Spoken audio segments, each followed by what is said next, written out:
All right, well, let's let it rip. Well, who have I got with me here today? Brad Garrett, how you doing? Brad Garrett. Now, you know I got to say it. Same name as the actor. You even look like him to some degree. I get that a lot. I get that a lot. your IG, yeah. Yeah, you know, it's funny because every now and then I have friends who message me when they go to Vegas. And I'll get the famous picture of the Brad Garrett Comedy Club. And they're underneath going, I didn't know you had this comedy club. I cannot tell you how many times Are you serious? I have gotten that text from people that I know. So it's crazy. Man, yeah. oh man. I've never met him. I literally just had an incident, honestly, that happened. It was so funny. So I was looking for, I have a friend of mine who is a musician. Jason Riot is his name. He's a lead guitarist for a band out in Vegas. They play all over the place. They're a good band. He's going to kill me because I can't remember the name of the band off the top of my head. But I do know him. But long story short, he wrote my intro and outro tracks for my podcast. And I was just looking at other musicians, and these guys just messaged me out of the blue. They're from Australia. And they were like, yeah, we love the fact that you followed us on Instagram, blah, blah, blah, blah, blah. So I'm thinking the whole time, oh, that's cool, man. It was into the show, not a big deal, yeah. blah, blah, blah, blah. So I'm having this whole long conversation with them over a couple of days. Well, finally he writes me back, and he says, man, we just loved you, and everybody loves Raymond. Oh, my, all that time. All this time I thought, man, he's talking to me because he likes who I am and likes what I'm doing. I'm like, thanks, I'm Brad Garrett, the comedian. Great. Dude, that's how I came. I was like, you started following me. I was like, Brad, don't you have a check mark? I don't know. Yeah, I have a verified check mark. And I mark, was like, that can't be real. And I looked, I was like, yeah, that's a fake. So I blocked you. I was like, okay.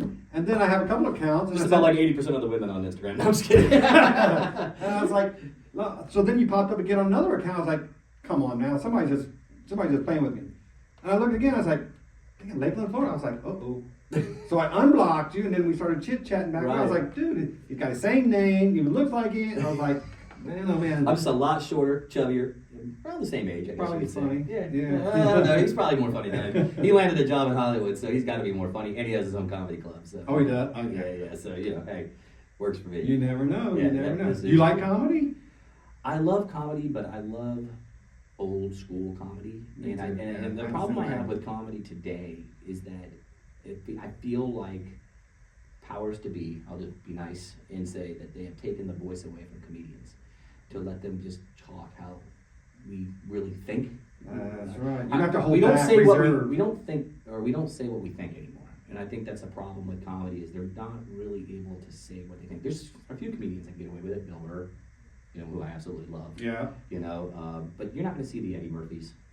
You're not going to see those guys anymore, the Richard Pryors, the guys from my day. I'm showing my age here. But Rogan does. Rogan does because he doesn't care, but he also has such a huge following, and he has so much power because of his podcast and being affiliated with the UFC, which, and Dana White is that actually. FU money. Yeah, he's got that FU money, and so, when you have that kind of power, you gotta get away with it as long as you don't get too extreme. So you can get away with stuff. But I just don't feel like you see the same type of comedy that we would all go, yeah, I remember that. I've done that. You know what I mean? Because now they've kind of softened. Even I've gone to a couple of comedy shows. Even some of the comedy shows themselves, they do that political, and I can't say what I want to say. It's kind of like athletes. I pay to go watch you play football or play baseball. I don't pay to watch you talk about politics. Yeah. I'm one of those guys. I don't even like talking about a lot of politics on my own podcast, just because everybody has a different viewpoint. I hit on it a little bit today when I had mine, but it was very brief, and I said, hey, we can talk about that, but most people, I'd rather just stick to the stuff that most people want to say, but don't really say it. Yeah, they hold back, and you can tell they're holding back too, because I was into a show and I listened. I'm like, oh man, I got a great punchline. And after the show, I go up and say the punchline. And said, oh man, come on, like, are you a comedian or are you a baby here? Come on. And so I never went back. You get crucified. Yeah. That's the problem. You really do get crucified these days for. I mean, I get it. You have to be responsible for some of the things you say, but you also kind of. Come on, lighten up, take a joke. Yeah, that's why you went to a comedy club. I mean, you sit in the front row. It's like the people that get mad when they sit in the front row when they get heckled by the comedian. I'm like, you know when you sit up there, it's kind of like going to SeaWorld. You're going to get splashed if you sit in the front row. Well, he's going to do the same thing to you. If you're wearing something that might be jacked up, he's going to make fun of you. That's right. You know, and you just got to learn to laugh and go, Yeah, loosen up a little bit. Take a little alcohol. Take a little alcohol. This guy set the joke up so perfect. He come over and he said, if I can remember, I'm gonna ruin it. He says online, he goes, look, I'm gonna tell you honestly, my mom and my dad are first cousins. Okay, it's just known. We're first cousins, so I'm just gonna get that out there. We're first cousins. And he said I didn't know until I submitted my my DNA to ancestry.com and come back. My mom and dad are first cousins. I was like, oh, that's funny. I said maybe you should go to ancestry.com next time.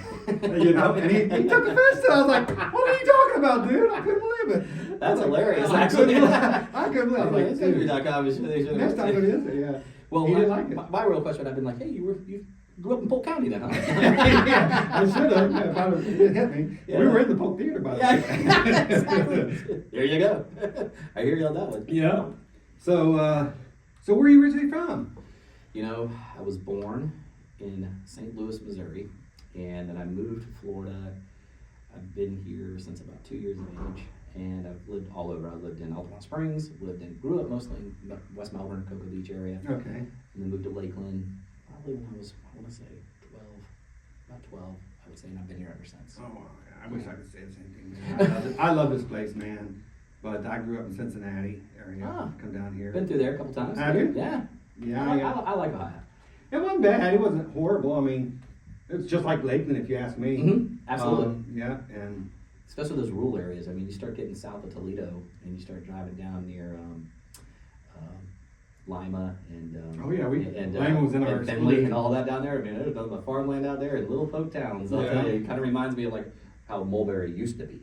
Oh, okay. Before it, started before Super Walmart came. Yeah. If you remember that. Yeah. Hamilton, Ohio used to be a Fort Hamilton during the Spanish Indian War, and so there's the Miami River goes through there. Mm-hmm.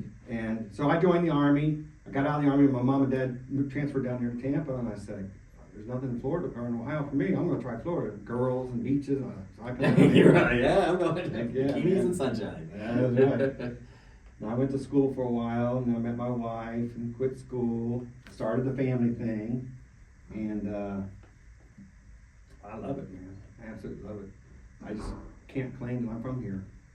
I just can't claim that I wish I could, man. I always say if you've been here for the majority of your life, 3/4 of your life, yeah, you're from Lakeland. Yeah. Let's just face it, you've been here. I mean, you've seen the changes. I mean, Lakeland has grown so much. I mean, since I've been here, and it's insane. I can remember, again, this is for your older people my age and stuff, but I remember we used to have where the Sunoco is over off Hallam. It used to be the Magic Market, and everybody out of high school would go hang out at the Mag, is what we would call it.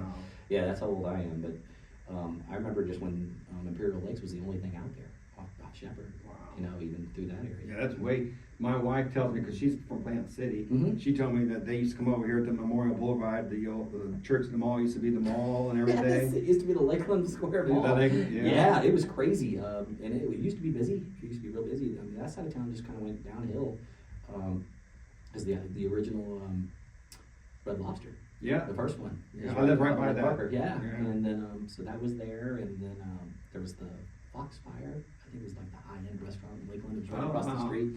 Yeah, it was. I go way back. I think I worked there at 16 years of age too. Yeah, bussing tables or something. They're starting to. I don't know if you know, but they got this new project that's on the table now, from I-4 to Lake Park, or they're going to redo the whole damn thing. They're investing. Really? Millions and millions of dollars being invested. Yeah, I've heard rumors they're tearing down a couple of those hotels where it's kind of cheap, and they're going to build some real stuff there. Yeah, there's that whole corridor through Memorial Avenue needs a facelift. Yeah. I mean, it was sad when it happened. I mean, I feel like it's happening right now on the north side to the Lakeland Square Mall. Yeah. It's turning into what that used to be. When you start seeing churches move into malls, that mall's getting a death sentence. They put a facelift on that mall across the street from the church in the mall. That looks pretty good. Yeah. And then they tore down that old courthouse, and you see they knocked down the old Orange building right there. Mm-hmm. So I don't know. Who knows? Yeah, but it's growing very, very rapidly. I mean, to the point to where the streets, I feel like I wish the city could get it under control just a little bit better. We're just busting. It's on the table. I mean, because you bring in the airlines like Avilo, they're great. I've flown them; they're fantastic. Great airline. The only thing I see like people talk about online is just the lack of schedule. As far as the schedule, which is a little tough. Like I originally was planning to fly out of Lakeland, and they just dropped the Atlanta route. So please bring it back. There you go. I wanted to fly to Atlanta, so I could rent a car and drive up to the south or northern part of Georgia, and spend 3 or 4 days up there on vacation. But I was like, man, it's so easy to fly to Lakeland. It may be back. Yeah. It may be back. Yeah, because I don't know if you've driven to Tampa or Orlando as of lately, but it takes forever to get there now because we're just busted at the seams. The roads just no facelift. My wife and my son work at Busch Gardens. Mm-hmm. We go out there all the doggone time. Yeah, I worked there too. Did you? Yes, I did. Yeah. I worked there like 17 years of age, 17, 18 years of age. I worked there for a little bit. I worked a photo booth. Oh, cool. You know where the Flume ride is. Oh, yeah, The Stanley Falls, I think is what it's called. Okay. My memory serves me right. But yeah, I worked there too. My son, he loves roller coasters. I worked for Disney for a few years, right when he was at that impressionable age. Mm-hmm. He got to ride everything he wanted at Disney. And man, he loves roller coasters. So now he operates them on too. He's the control panel guy. He loves it. I got a story for you on that one. Let's hear it. So, my business partner and I, we go with our wives. We were talking so much smack about how much we love roller coasters, because we really do. We're like adrenaline junkies. We get on the Montu, and I've never laughed so hard in my life. First, sorry, Mike, I'm going to sell you out on this one, but we get in there, and we were at our heaviest in our life. We were pretty big. I was up at 224. I think he was pushing 260, somewhere 270 for him. Which is pretty big. I'll never forget this little girl tries to get him in the seat, and she's pushing down the seat trying to put it on his gut, and so they had to move him to the big person seat, and I'm dying laughing. I'm cracking up. So we go on the ride. We go on the Montu. We get off it together. Our heads are spinning. I've never felt like that in my life on roller coasters. I've usually been like, man, let's ride it again. Yeah. And I was like, so I messed with him. I was like, you want to go again? He goes, absolutely not. Yeah, absolutely. Yeah. It took us about 20 minutes to recover from that first roller coaster, and then, but I was a junkie, and then the last roller coaster I went on was the Manta at SeaWorld. Okay, yeah, I gotta admit that ride at Disney, new one that is, I never can remember. It's a raccoon. There's a raccoon that drives a spaceship. Oh, Guardians of the Galaxy. Yeah, dude, that is the best ride I've ever ridden in my life. Dude, that is the awesome. Is it good? Oh my god. So it's better than the Aerosmith because they redid it, right? No, it's brand new. That's right. I rode that. I renewed my passport another year because I just want to ride that ride. That's the only one I can ride. It's that good. Geez, I'm shocked. My wife wants to go to Disney, and I keep telling her no. It's too expensive. I don't like it anymore. That's the only reason. Everything else, but that ride right there, I was like, oh my god, I can't believe it's a Disney ride. I'm shocked that it's a Disney ride because it's. Now you got me intrigued. I'm sitting here going, okay, I'm gonna have to go check this out. Yeah, one day, I'm not gonna say it's addictive, but we go over there just for that ride. I couldn't believe it. Dude, the whole ride is a giant television screen.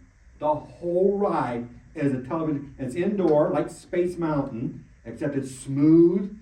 You spin, you go upside. Oh, dude, and my back, I got a really bad back, and I can handle it. Really? Oh, I highly recommend it. Oh man, I wish it was over here. I'm gonna go by myself. My wife won't ride rides with me. Yeah, dude, She's not a junkie at all. She doesn't.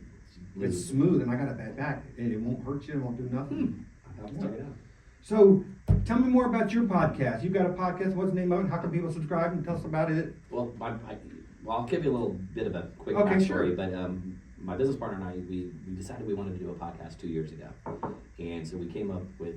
Well, since it's Brad and Mike, we came up with, and we knew we wanted to do a podcast daily, so we said, hey, the Daily BM.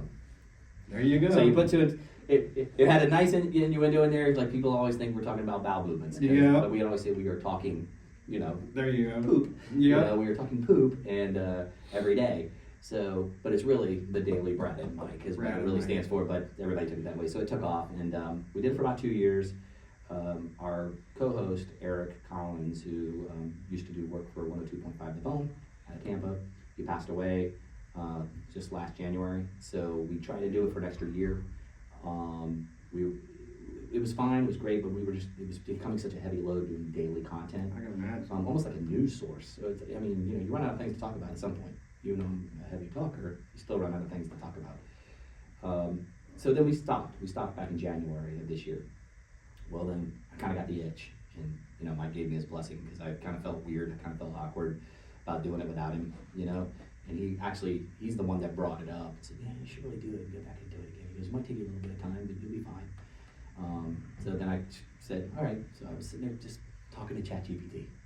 There you go. I was just talking to ChatGPT like a conversation, like I was talking to a human. I know that's how pathetic I am sometimes.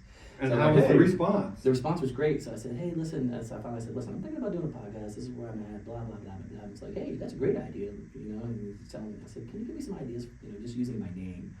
And it gave me a bunch of I said, narrow it down to 10 because it gave me like 50, and I was like, ugh, too much to read through.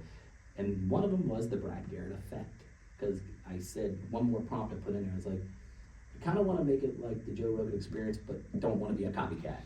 Right. And so that's when he was like, "Hey, the Brad Garrett Effect. This is the one I think." And I went, I like that. bingo, sold.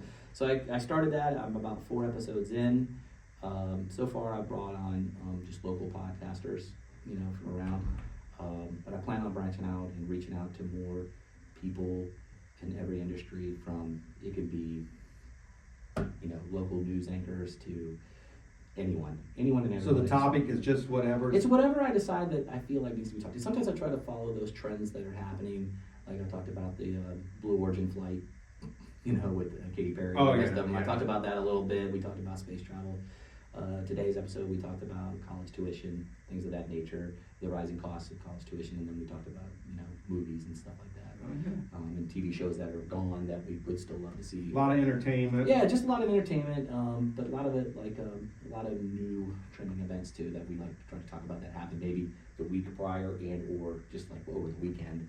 Whenever. How on your first? How many episodes did you guys have that first round? A couple hundred, did you say? No, we had probably about 300 and just over 350. How was the viewership on that? It was crazy. We had a pretty decent amount of subscribers from what I recall. We were averaging about, let me think about this for a second. I want to say we were doing about anywhere from 25,000 to 30,000 downloads a month. Are you serious? Yeah. Well, I mean, it makes it easy. The numbers are a little misleading because when you're doing it daily, that number's going to be heavily saturated because it's daily, so you're getting downloads every day, and it could be that episode, this episode, this episode, that episode. So not like a standard podcast that might go once a week or once a month. So the data's a little off. Okay. I always like the analytical data isn't really But fair. people come in and they subscribe and they might listen to a episode last year or whatever. Correct. Okay. And we left it up so people could go and still listen. I mean, I haven't checked the analytics in a while, obviously, but I'm sure it's dropped off some. I transformed our Instagram page, and we were yacked only down to like 1,000 views. Actually not even. I want to say it was like 900 views per month. Now we're at almost 4,000 views a month just in the short pan. Because I'm getting more and more and posting. I don't have any views of Spotify and all that. I don't have any. Right. Almost none. But the YouTube videos, this is the podcast, is 20 and 30.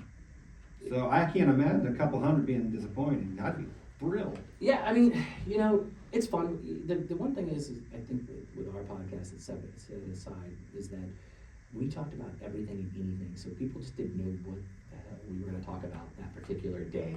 I mean, because we could be talking about, swingers one day. Sure. And the next day we could be talking about train rides. You know what I mean? Yeah. Yeah, so they were always like intrigued. What are these two guys going to talk about today? Or those three, Eric, Yeah. Soul. But, so we'd be all over the place. And sometimes we might talk for 30 minutes because we try to limit it to a 30-minute episode. And sometimes it might be an hour. It sounds a lot like a radio station. Some of the guys on the radio are old time. They, whatever that day, they start talking about, and whatever it takes to keep your attention and make sure you're interesting. People tune in the next day.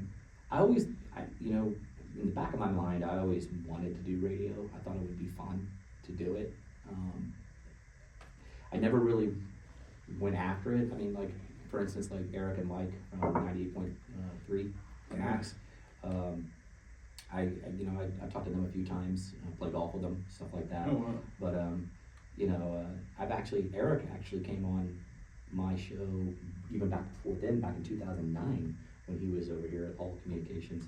And he came on our show. We had a sports show called the Barley and Hop Sports Connection. And actually, my two guys that were on my show on that one, we were streaming on Ustream TV, the whole 9 yards. And Chris Robinson, is called Dirty Red. That's his nickname. That's how most people in this town know him at our age group. But he moved up to North Florida, so he's living near St. Augustine. But the other guy, Steve Belts, he's a sous chef over at Grasslands. Oh, wow. So it's a small world, but we did that show for about 2 years too. We were actually in the Lakeland Ledger, had a full. Oh, wow. But I've always been one of those go-getter guys, so I don't sit back and wait for things to happen. I usually go and tackle them. They were wondering how we could grow the show back then, 2009, and so I said, man, I'm gonna call a newspaper. I just called and spoke to a reporter. Said, hey man, we got a show. We want you to come out here, sit with us. I called Eric. I emailed him. That's how I met him. I just emailed him and reached out. Yeah. He's like, man, I'd love to come on your show. He came on our show. We talked sports. We talked baseball and things like that. Yeah, I believe Eric's a Cubs fan. Oh yeah. Yeah. I believe he's a Cubs fan. Well, I've been listening to Eric for 25 years. Eric, I think Mike was last 15 years, but Eric was there before that, 20 years, 25 years. Dude, I'm a fan of theirs. Yeah, Mike does stand-up. Yeah, he's still got his own place. Yeah, he's doing, what is it? Is it Laugh Out Loud? Laugh Out Lounge. Laugh Out Lounge, yeah, that's right. Laugh Out Loud. And I was there like 2 weeks ago. Yeah, they do live podcasting, I believe. Yeah, they're giving it that, since the radio thing. Right. Yeah. Yeah, that's a whole other story. Yeah. But yeah, they're good dudes, man. I like them a lot. Yeah. Eric's got the classic, I'm Eric. He's got that golden voice. I'm Eric, and obviously he's got that radio voice, Yeah. So he's got the classic voice. And a good guy, too. Yeah, he is. They're both good dudes, man. I like them. I think when they I'll admit this, but I look forward to listening to them every day, because I'm like psychologically missing them. Yeah. I'm like, holy crap, they took them off the air. Where are they at? And so like, damn, where's that voice? So I'll listen to their podcast just to hear the voice, because you get used to something. Yeah. I mean, I don't understand. I don't know the ins and outs. I haven't spoken to them directly. I don't know the ins and outs of what happened over there. But I can honestly say I stopped listening to 98.3 when they left, because I just had no reason to listen at that point, because I think they're just doing more turnkey music and stuff with some commercials in between now. Kind of like how Pandora does and things like that. What really bothers me is this freaking whisper, man. Hey, you're listening to 98.3. It drives you crazy, doesn't it? Oh man, I can't tell you. But anyway, typical, in my opinion, typical corporate crap. They want to cut costs. Yeah. Because they got the talent. Oh yeah, they didn't need to do that. No, they could have kept him there. I mean, like I said, Mike's. I reached out to Mike. I'm just waiting to hear back from him. I shot him an email just I think last week.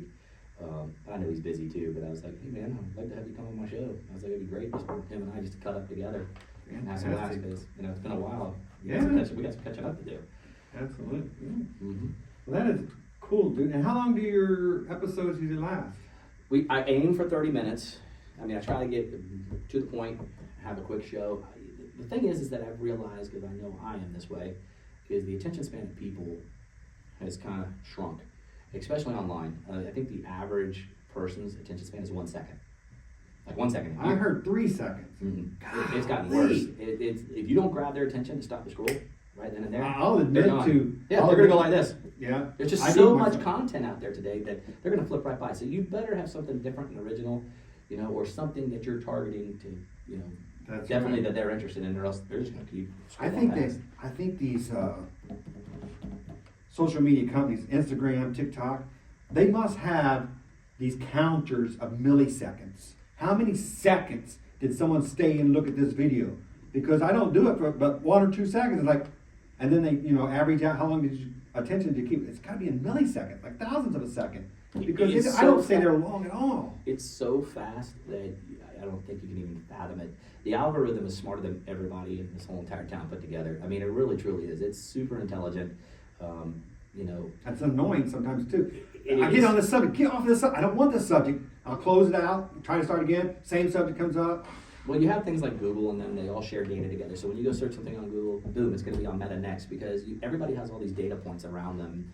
And so you have so many thousands of data points that are just associated with you as an individual. AI, yeah. And so they know. And so that algorithm knows, okay, I know he was looking at this car. So I'm going to go ahead and give him this car. And then what happens is now your TV providers and things like that, like your streaming services, coming. they're like this. Hey, I know he was looking at a Nissan Kicks, so guess what I'm going to do? I'm going to show him a Nissan Kicks commercial because I want him to buy a Nissan Kicks because I know he's looking at it. So it's highly intelligent. So you better get your point across. So that's the reason why I do 30 minutes. Yeah, I go in there and I think I was able to go in there and find out my history and whatever, clear my history out, start it over. Same crap, man. Because if I stay on one video more than a few seconds, then they start to see that. But I don't want that. I don't want to see that. Of course, there's always the cleavage.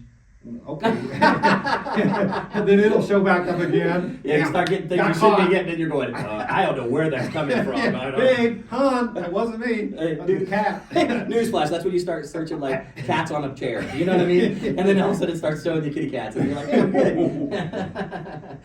Exactly. Yeah, I'll tell my wife. Yeah. Honey, it wasn't me. That cat walked right away. I just left, when I went to the bathroom, I left it there, and that cat must have been. Yeah, you get those letters just right, because I don't have any clue why I went there. All right, so how can people get a hold of your podcast? Yeah, they can just basically go on Instagram and search all one word together, the Brad Garrett Effect, EFFECT. I'm also on TikTok, believe it or not. I have not made stupid videos yet, but they're coming. All right. And then I also have an X handle as well, and I also have a Facebook page. That's the same thing, the Brad Garrett Effect. So all they gotta do is search it, it'll come right up. I use the same logo for everything. Is a caricature of my face with sunglasses. And if you're not careful, you'll think it's a... Yeah, you'll think I'm somebody else, and trust me, I'm starting to get some emails that way, and that's that. But I also have a marketing company too that I'm a business partner in here locally. Okay. Which is Peak, P-E-A-K, Marketing and Branding. We've been in business for over 25 years. Oh, in wow. Lakeland. We do everything from digital to direct mail to just anything you can think of in advertising. So Is that peakmarketing.com? Or? It's Peak, P-E-A-K, the number 4, and then results.com. Okay. But yeah, we've been doing that for quite some time. Really love it. I was in industrial automation for 17 years, and then moved about kind of my own company for about 4 years that I used to have here. And then I got involved with Peak and pedaled down, and we just kept on driving through. And it's been a heck of a ride. It's been fun. I really enjoy the marketing because I love helping people succeed, no matter what it is. I think if more people had that thought process, when you go into things, a lot of people will say, "Oh, okay, it's me." But realistically, I always come back to this one phrase, and the way to get ahead is by helping others. So if you want to get ahead, you help more people, because the more you help people, the more ahead you'll get. I agree. So sometimes I take it too personal, because in marketing, it's like throwing mud against the wall. Some of it's going to stick, some of it's going to fall off. Mm-hmm. Sometimes it works, sometimes it doesn't. And anybody tells you any different, run, because they're just telling you what you want to hear. That's right. And I see it every day where they just get promised the world, and I don't do that. I just tell them, here's your realistic expectation, and this is what. Nowadays, you have to back it up with the numbers, because you can see the numbers. Correct. Well, we run like analytics that they can look in real time, and they can see how things are doing. They can see how ads are doing. They can see what the cost per spend is doing, and all those things. I like to be transparent. I don't like to. There's a lot. I can tell you, we have a client now that we have recently. I won't mention them, but they literally were getting shammed by a company here locally too. Like literally getting just totally just false information, and they were paying out the wazoo for it. And I just was like, "This is your expectation. Let me turn you over to Mike, who does this." I've seen it myself. And they have been with us now for 4.5 months. They love us. Because we have had a bad month, but we are transparent about it. Hey, this is why. This is how we're correcting it, and we're moving forward. And they were like, "No problem, let's do it." And then boom, successful month. So just identifying the problems. I agree 100%. Right. Well, man, I look forward to being on your podcast. You are definitely coming on this show, brother. Thank you for having me on. You're so welcome. Yeah, for sure. Thank you, Coax, for letting me use that beautiful absolutely. beautiful room.